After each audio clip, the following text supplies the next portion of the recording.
ataupun live di Facebook. Alhamdulillah pada pagi ini kita akan bersama-sama dengan Al-Fadhil Dr. Muhammad Farhan untuk mendengar ilmu berkaitan dengan jenayah makanan halal dan solusi menurut Al-Quran yang dipetik daripada surah dan ayat daripada surah Al-Abasa ayat 24 hingga 32, dan tanpa melengahkan masa, majlis dengan berbesar hati mempersilakan Al-Fadhil Ustaz Muhammad Farhan untuk memulakan majlis dengan membacakan surah tersebut. Silakan Doktor.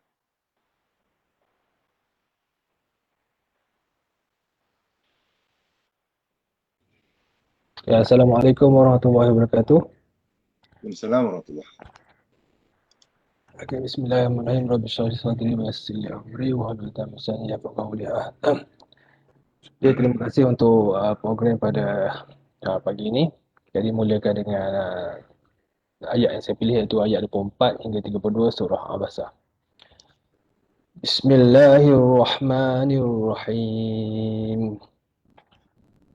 Falyanzuril insanu ila ta'amih أنا صببنا الماء صبا ثم شققنا الأرض شقا فأنبتنا فيها حبا وعنبا وقضبا وزيتونا ونخلا وحدائق غلبا وفاكهة وأبا متاعا لكم ولأنعامكم. Sadaqallahul azim. Sadaqallahul azim. Terima kasih Dr. Muhammad Farhan, dan kita terus saja mempersilakan kori undangan kita yang pertama, iaitu Encik Muhammad Amir Hussein untuk meneruskan bacaan ini. Silakan Encik Amir. Assalamualaikum warahmatullahi wabarakatuh. Assalamualaikum warahmatullahi. A'udzu billahi minasyaitonir rajim. Bismillahirrahmanirrahim.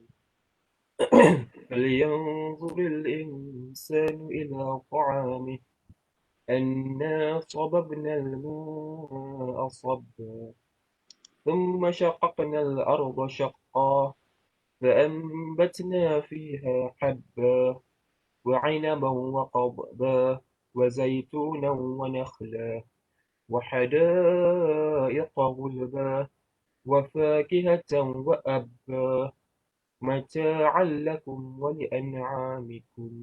صدق الله العظيم.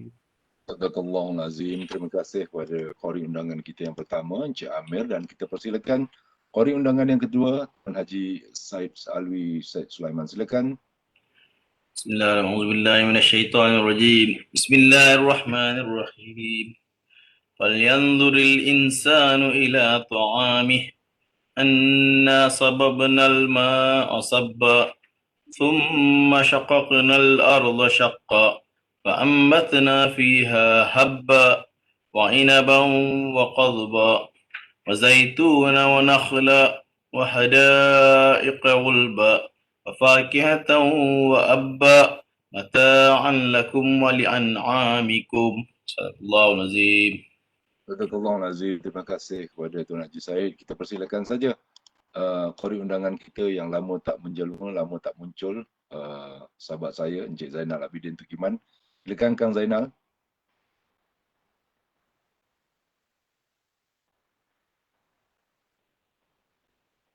Kang Zainal.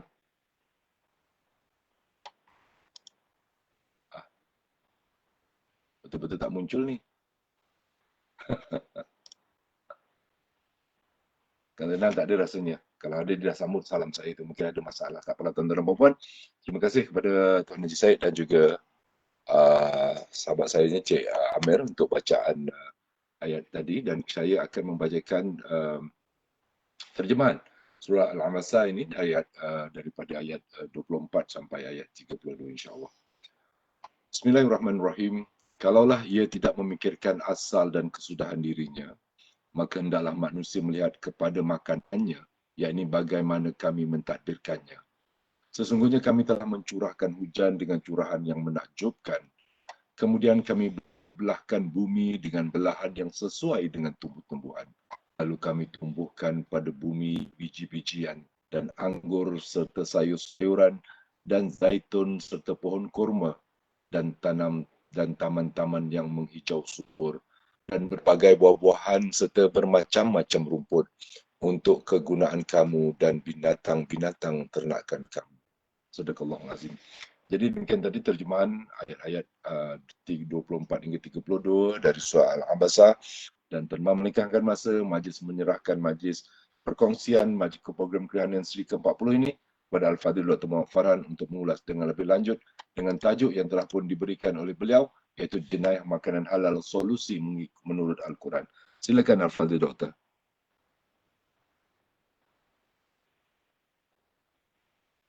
Baik.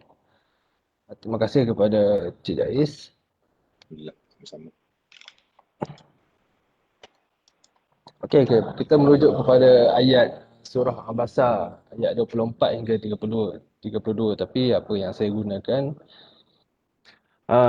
untuk huraian ni adalah cuma ayat 24. Ayat 24 tentang hendaklah manusia melihat kepada makanannya. Yep. Ayat yang sebelum dan selepas juga ada berkaitan. Nanti saya akan huraikanlah macam mana munasabatul ayat ataupun berkaitan antara ayat yang sebelum dan selepas. Okey. Dan untuk ayat falanzuril insanu ila ta'amih ni, saya mengambil ibrah ataupun pengajaran daripada ayat tersebut. Jadi dikeluarkan satu model ibrah lah, macam mana kita nak melihat kepada makanan, apa yang dimaksudkan oleh mufassirin tentang melihat kepada makanan tersebut. Berdasarkan kepada daya faham ataupun tadabbur ayat, okay, saya mengambil sebanyak 20 kitab tafsir terhadap ayat 24 surah Abasa. Jadi tengok sesuatu mana yang berkaitan yang boleh dijadikan sebagai model ibrah. Okey, sebagai perincian saya bahagikan kepada 3 tahap lah. Yang pertama, tahap pemerhatian pertama. Okay, bila nak tengok ayat falyanzuril insanu ila ta'amih ni, untuk tahap pengertian pertama diambil daripada tafsir Abdul Qadir Al-Naud, Wahbah Zuhaili, Al-Jauzi, Al-Wahidi dan Muhammad Al-Makki. Kemudian pergi kepada penelitian lagi mendalam lagi, makna ayat ni dia punya depth ataupun dia punya kedalaman sendiri. Ada mufassirin yang tafsir secara umum seperti Abdul Qadir Al-Naud, seperti tafsir Fakhruddin Ar-Razi dan Mujuddin Al-Maqdisi. Okey, lepas tu lepas mendalam tu, jadi saya keluarkan unit ibrah daripada tafsiran tu yang lagi detail. Maknanya lepas pemerhatian pertama peringkat 1 hingga 3, iaitu secara umum ataupun kita kait dengan munasabatul ayat. Kemudian lagi mendalam tu dia fokus tentang makanan daripada tafsir Fakhruddin Ar-Razi dan Mujuddin. Kemudian lagi dalam lagi keluarkan unit ibrah kriteria macam mana nak tengok makanan daripada awal sehingga akhir. Ini ada dijelaskan. Mana ulama-ulama telah menjelaskan seperti unit ibrah ni Muhammad Al-Amin, kemudian dan Abdul Hamid dalam karya Fi Rihab At-Tafsir. Baik. Dan kemudian bila tengok lagi dalam tafsir terkini seperti tafsir Said Qutb, Fi Zilal Quran, dia ada menyatakan tentang yang paling signifikan sekali lah dia punya kesinambungan. Dia kata penelitian terhadap makanan ataupun mengambil perhatian terhadap makanan ni merupakan isu yang amru daruri al-yaum. Dia kata perkara yang darurat pada masa sekarang. Itu yang dinyatakan oleh Said Qutb. Jadi macam mana kita nak meneliti tu, sebab dia merupakan perkara yang mendesak. Jadi macam mana nak meneliti tu, tengok lagi tafsir seperti tafsir Abdul Malik dalam tafsir Quran Azim Juz Amma. Dia telah menyatakan macam mana kita nak menilai sesuatu makanan. Lepas dia menyebut tentang 3 persoalan penting.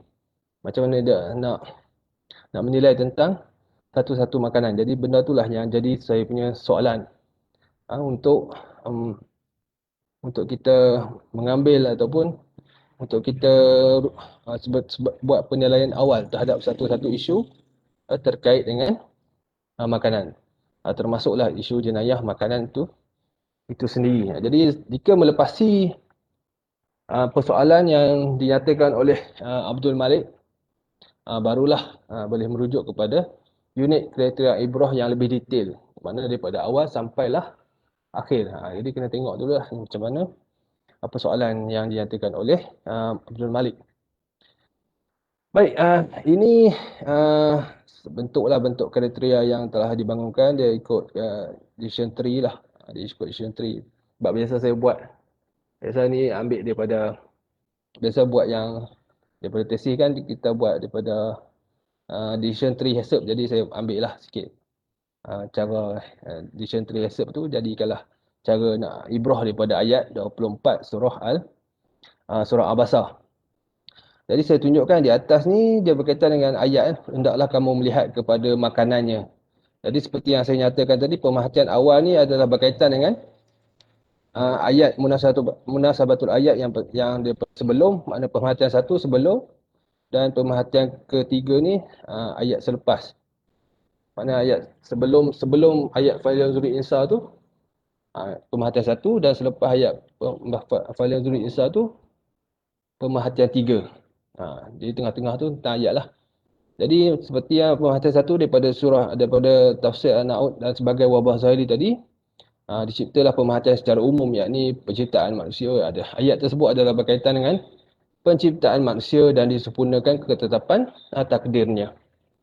Okay. Kemudian barulah ayat yang seterusnya masuk kepada makanan. Hendaklah manusia melihat kepada makanan, bagaimana diciptakan, bagaimana Allah hasilkan, dan bagaimana Allah takbirkan sehingga menjadi sumber rezeki. Kemudian selepas ayat falyanzuri insanu ila ta'amih itu, Allah nyatakan makanan sebagai asbab penghidupan manusia. Kalau tidak, manusia akan fana ataupun binasa tanpa makanan.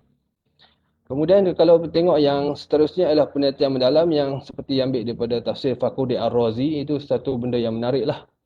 Dia menyatakan bagaimana makanan ni ada fasa. Kita perlu tengok makanan bahagian permulaan. Macam mana makanan tu boleh bermula sehingga jadi makanan. Kemudian Fakhruddin Ar-Razi juga menyatakan kita kena tengok implikasi yang terjadi setelah satu benda tu dimakan. Termasuklah daripada segi kesihatan dan juga akhlak lah. Okay. Kalau satu lagi tafsir ni, kita perlu memikirkan bagaimana keadaan awal makanan tu dan bagaimana menjadi makanan, menjadi keadaan yang sehingga dapat dimakan. Kemudian perkembangan daripada satu keadaan, dari satu proses kepada proses yang lain. Jadi daripada semua tafsiran yang umum, lepas tu lebih umum, ni saya dapat dia punya unit kriteria secara khusus. Ini yang dapat daripada tafsir Al-Asimi tadi. Jadi daripada tafsiran tu saya keluarkan dia punya unit kriteria ibrah terhadap satu makanan. Yang penting adalah mengambil kira asal usul, kena tahu cara perkembangannya. Lepas tu makanan perlulah yang baik, lazat dan selamat, menjaga diet pemakanan dan makanan menjamin kesejahteraan tubuh. Tapi sebelum kita nak pergi kepada kriteria ibrah ni, daripada 1 sampai 5 ni, perlulah melihat kepada soalan yang dinyatakan oleh tafsir Abdul Malik tadi. Jadi dia kata, kalau untuk satu-satu aspek makanan ni, kenalah tengok adakah pencipta selain daripada Allah. Adakah makanan tu diciptakan selain daripada Allah. Mana kita buat makanan lah. Makanan tu datang bukan sumber daripada Tuhan lah. Macam makanan kelon, daging makmal dan sebagainya lah. Itu kena tengok dulu. Yang tu yang first. Okay, kemudian daripada mana ia datang. Okay. Adakah dia datang daripada sumber haiwan? Adakah dia datang dari sumber tumbuhan? Kemudian siapakah yang membawanya datang? Ini 3 persoalan yang dinyatakan oleh Abdul Malik dalam tafsirnya. Jadi perlu melihat kepada penciptanya dulu. kemudian daripada mana ia datang dan siapa yang bawanya datang. Ini 3 persoalan penting lah. Maknanya sebelum satu-satu makanan tu bagi kepada kita nak menilainya, mana kita kena settle penilaian ni dulu, barulah kita boleh tengok kepada unit kriteria ibrah ni yang lebih detail. Maknanya kita pergi secara khusus lah unit kriteria ibrah ni. Dan yang tengah ni signifikan kenapa perlu ibrah ni adalah disebabkan oleh tafsiran daripada Syed Qutb yang menyatakan isu makanan ataupun penelitian terhadap makanan merupakan perkara darurat kontemporari, perkara penting semasa. Jadi setiap benda tu perlu diteliti dengan penilaian ibrah tu. Kalau okey semua ni, barulah pergi kepada yang atas ni. Baik, berkaitan dengan isu jenayah makanan ataupun salah guna dalam produk makanan. Jadi benda ni saya tengok bolehlah kita bagi contoh aplikasi kan. Okey, sebagai contoh aplikasi dalam isu aditif makanan, contoh ni perkara yang banyaklah disalahgunakan. Mana dia punya pengusaha makanan dia lazimnya memang tidak ambil cakna lah tentang isu aditif ni. Banyak berlaku penyalahgunaan ataupun penggunaan aditif yang diharamkan kan. Nak minimumkan kos dan nak meningkatkan keuntungan. Jadi sebelum kita kena rujuk dulu persoalan pertama yang dinyatakan oleh Abdul Malik tu, adakah pencipta selain daripada Allah? Contoh dalam isu aditif makanan. Jadi benda ni tidak signifikan lah. Oleh kerana tiada wujudnya elemen taghyir khalqillah ataupun mengubah ciptaan Allah dan sebagainya. Kalau ada elemen mengubah ciptaan Allah, barulah kita tidak ambil satu-satu makanan tu. Mana makanan tu tidak menjadi signifikan lah. Jadi kita kena elakkanlah makanan-makanan yang contoh daripada daging haiwan klon dan sebagainya lah. Itu perkara penting yang nak apply untuk model ibrah yang saya telah nyatakan tadi. Lepas tu persoalan kedua, perlu dijelaskan daripada mana datang aditif tersebut. Adakah daripada sumber haiwan ataupun tumbuh-tumbuhan. Okey. Jadi dalam bab aditif, jadi yang pertama ni, adakah pencipta selain daripada Allah? Dia tak signifikan sebab tak ada berlaku taghyir khalqillah. Yang kedua ni, daripada mana dia datang, kita boleh tahulah daripada haiwan ataupun kita nyatakan daripada haiwan ataupun tumbuhan. Kemudian yang ketiga, siapa yang bawa dia datang? Okey. Jadi hal ini boleh merujuk kepada mana-mana jawapan, sama ada menggunakan pendapat patuh syariah, tiada ilmu percampuran dengan benda haram, termasuklah individu yang membawa. Hal ini Nabi mengutamakan orang beriman atau bertakwa dalam setiap perkara berbanding orang fasik ataupun ahli maksiat. Dalam bab ni pun Nabi ada bagi panduan jelas lah. Kita tengok siapa yang bawa satu makanan tu datang. Jadi 3 persoalan ini merupakan soalan yang penting lah untuk merujuk kepada persoalan makanan. Jadi Nabi pernah menyatakan, janganlah kamu memberi makan kecuali kepada orang yang beriman, dan janganlah kamu mengambil makanan. Yang pertama Nabi kata, janganlah kamu mengambil makanan kecuali daripada orang yang beriman, orang yang bertakwa. Janganlah kamu menjamu kecuali kepada orang yang beriman juga. Jadi Nabi SAW dia mengutamakanlah orang yang beriman dalam setiap perkara. Jadi dalam setiap benda tu perlu lihat kepada siapa yang bawa ia datang, siapa yang buat makanan tu. Okey, jadi selepas selesai ketiga persoalan tersebut dalam isu aditif makanan ni, maka boleh terus merujuk kepada unit kriteria ibrah yang 5 tadi itulah, yang lebih terperinci bagi menjamin pengambilan makanan yang koheren dengan nas wahyu sebagaimana daya faham tafsir oleh para ulama terpilih. Jadi benda ni lah yang perlu jadi daripada semua kriteria ibrah tu, 3 persoalan ni perlu dijawab dulu, barulah bila ada signifikan, barulah pergi kepada jawab model ibrah, unit kriteria ibrah yang lebih detail. Okey, itu berkenaan dengan tafsiran daripada ayat lah. Jadi boleh kita fahami ayat surah Abasa ni dia merangkum kepada pemerhatian secara umum iaitu 1, 2, 3. Kemudian pemerhatian secara lebih umum, pemerhatian secara khusus iaitu dalam penelitian mendalam. Okey. Kemudian unit kriteria ibrah ni penelitian yang lebih khusus. Dan ini merupakan persoalan yang perlu dijawab setiap kali berlaku satu insiden makanan. Baik.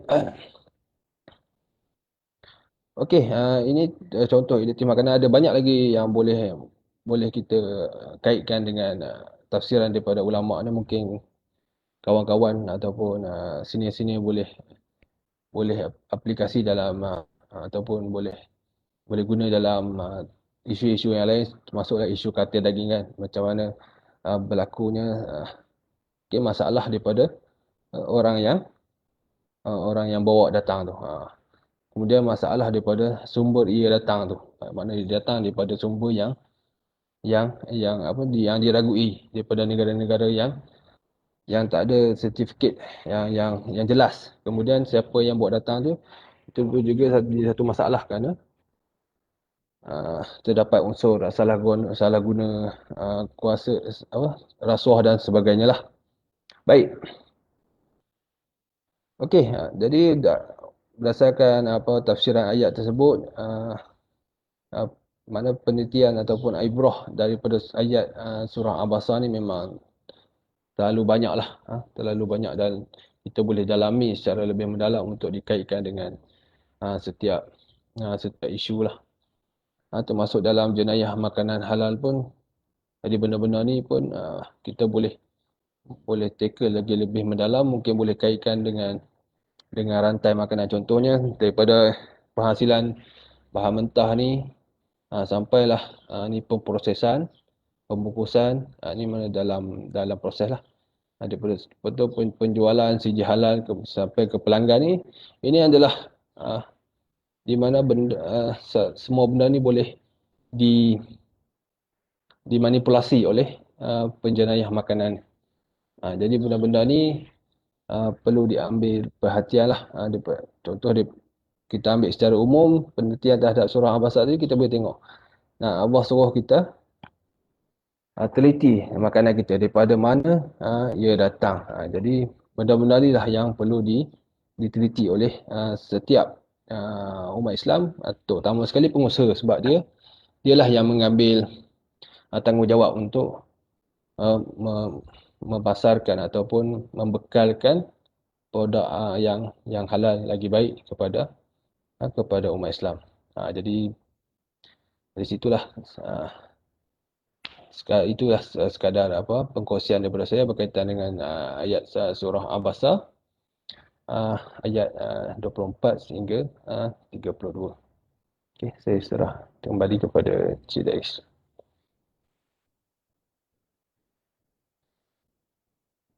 Terima kasih kepada Al-Fadhil Dr. Muhammad Farhan atas perkongsian yang begitu bermanfaat untuk sama-sama kita hayati, kita fahami dan kita amalkan dari segala sudut jenis makanan yang kita ambil, terutamanya apabila melibatkan makanan daging ini, sebab seperti mana yang diumumkan tadi, memang banyak isu-isu daging-daging yang tidak mempunyai sijil sebenarnya.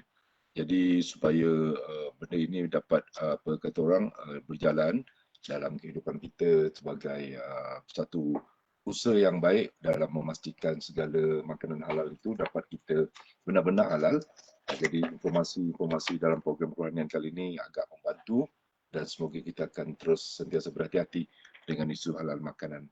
Jadi terima kasih sekali lagi kepada semua yang menonton, menyaksikan. Okey, untuk seketika saya buka sesi ini untuk soalan kalau ada. Saya cuba tengok kalau ada soalan-soalan yang dia bertanya. Maklumlah kadang-kadang topik ini nampaknya macam sedang hangat berikutan dengan kartel daging dan sebagainya.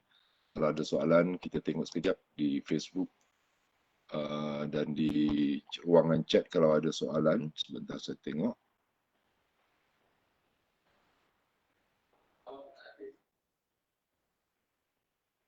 Okey, di chat Webex tak ada, di Facebook pun rasanya tak ada. Baiklah tuan-tuan dan puan, nampaknya itu saja perkongsian yang telah disampaikan oleh Al-Fadhil Dr. Muhammad Farhan. Jadi sebelum menutup majlis, dipersilakan Dr. Muhammad Farhan untuk membaca doa penutup majlis. Silakan Doktor.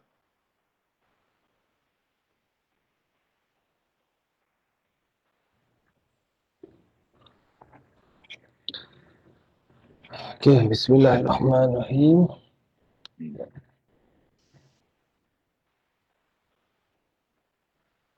Bismillahirrahmanirrahim. Alhamdulillahirrahmanirrahim. Wassalatu wassalamu ala asyrafil anbiya'i sayyidina Muhammad wa ala alihi wa sahbihi ajma'in. Allahumma ighfir lana dhunubana wa li walidayna Muhammad kama rabbayana. Allahumma la jama'na jama'na marhuma wa tafarraqna tafarruqan ma'suma. Allahumma ja'alna min ahli jannah. Allahumma adkhilna jannata ma'al abrar. ربنا عليك توكلنا واليك نبنا والى المصير. ربنا آتنا في الدنيا حسنه وفي الاخره حسنه وقنا عذاب النار. وصلى الله وسلم صلى الله على سيدنا محمد وعلى اله وصحبه وسلم والحمد لله رب العالمين. Amin, amin ya rabbal alamin. Terima kasih sekali lagi kepada Dr. Muhammad Farhan atas pimpinan bacaan doa sebentar tadi. Baiklah tuan-tuan dan puan, dengan demikian itu majlis kita pun telah pun berakhir untuk program kerohanian siri yang ke-40 ini. Terima kasih atas kehadiran semua dan semoga kita dipertemukan untuk sesi yang ke-41 insya-Allah minggu depan. Untuk itu jaga diri baik-baik, jaga keluarga, #kita jaga kita, jaga segala-galanya supaya kita terhindar dari wabak pandemik COVID-19. Itu sekian.